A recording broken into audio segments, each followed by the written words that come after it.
Hey there.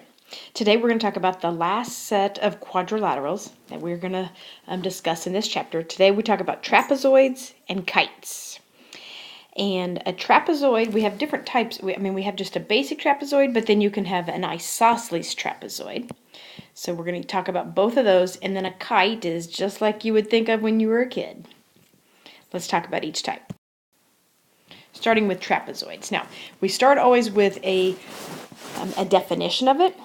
And a trapezoid, well, and a kite, these are not parallelograms. So you'll see from your flowchart, they don't come out of the parallelogram picture. This is all this is just a quadrilateral, which means opposite sides are not parallel, opposite sides are not congruent, all those different properties that always hold true for parallelograms.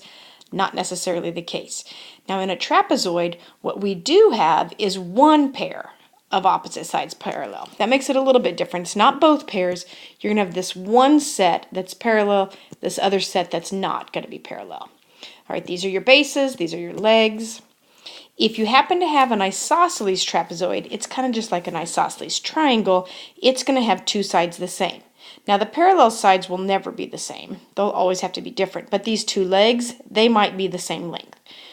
We don't have a whole lot of properties to go off of on the basic trapezoid, but if it's an isosceles trapezoid, we have a couple extra properties we have. Just like in an isosceles triangle, if the legs are the same, then the angles are. That's true. These base angles will be congruent. But these are also considered base angles up here. They will also be congruent. Now, if you think about it, though, these are obviously not the same as these. This is an acute, this is an obtuse. But because you have parallel lines cut by a transversal, these are your same side interior angles, and they would end up being supplementary. So we could work our way around to all the angles in this trapezoid. All right, the other thing that's special about an isosceles trapezoid is that your diagonals would be the same length. They're going to be congruent, only if it's isosceles. Totally misspelled isosceles there. What's that? Okay. All right, let's see what we can do here. Got yourself a trapezoid. In fact, it's going to, because of the parallel sides, but it looks like it's an isosceles trapezoid here. All right, that means your base angles are the same. So this is 106, this one's 106. But these are going to be different, but they will be supplementary because of the same side interior thing. Let's see what it asks for. I got ahead of myself. Yep, they just want to know what all the different angles are. We can do that. This base angle up here is going to have to be a 106 degrees. And then supplementary to 180 or 106 would be a 74 degrees. And then this base angle is also 74 degrees. Easy enough. All right, now, the other thing that we can deal with in a trapezoid is a midsegment. So remember in the triangle, the midsegment, it's a segment that joins the midpoints. And it always ended up parallel to this third side.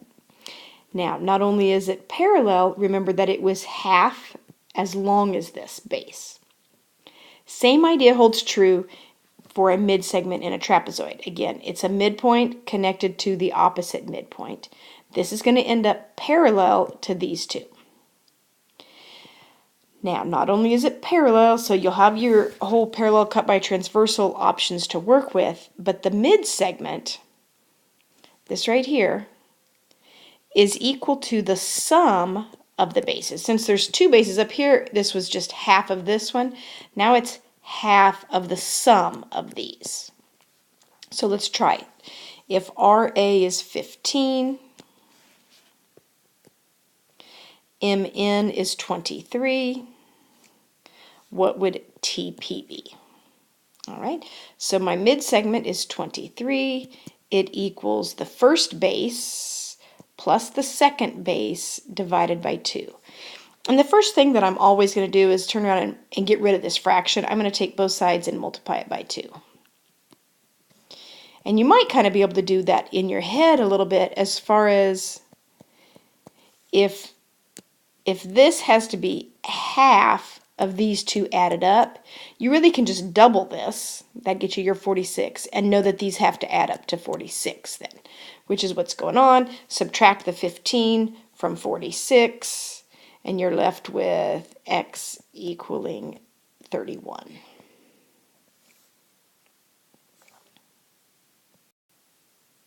Let's try it with some algebra. A little bit trickier. Okay, I'm going to set it up just like I did the last one. So I'm going to say that the mid-segment, 2x plus 11, is going to equal the sum of the bases, 10 plus 8x minus 12, all over 2.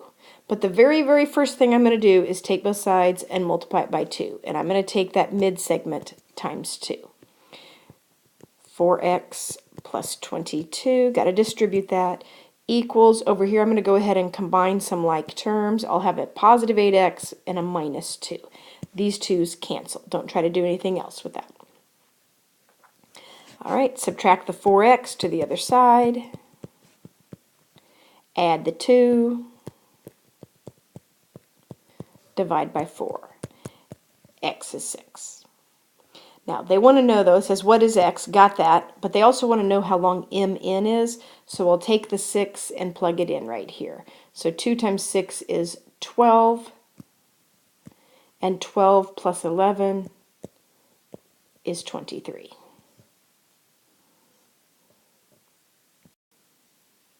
All right, let's move on. Kites. A kite is also a quadrilateral, but not a parallelogram. It is a quadrilateral with 2 pairs of consecutive sides congruent. So not opposite sides congruent, but consecutive sides congruent. If you look at this picture, you can see that this set of consecutive sides is congruent, and this other set of consecutive sides is congruent, but they are not going to be congruent to each other. That'd be a rhombus, so that's not going to be the case. All right, the one special extra thing we have is that the diagonals will be perpendicular. Kind of makes sense. Remember, if you were to like make a kite, you'd have these 2 sticks, and they are definitely perpendicular to each other. All right. Creates right triangles in there, so that's one of the things that we end up dealing with. Let's see what we've got here. This is just numbers, no algebra here. Quadrilateral KLMN is a kite. What are the measures of angle 1, 2, and 3? Well, let's start with angle 1, because look at that.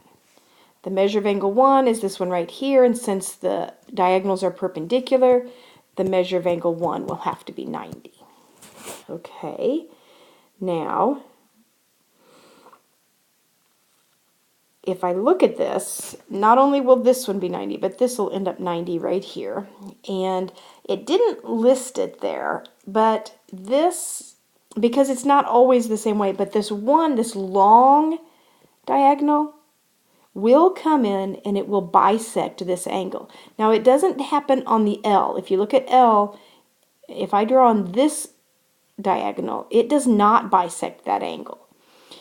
And so that's why they don't really have it as a property, but as long as it's coming in off the long diagonal, you can kind of see that better, that this actually does get bisected. So the measure of angle 3 would have to be 36 as well, which is going to then lead me to the measure of angle 2, because I've got a 36, I've got a 90, I'm going to subtract those from 180, and I'll end up at, what is that, 59 degrees. All right, that's kind of all we have for trapezoids and kites. So hopefully not too tough. Good luck.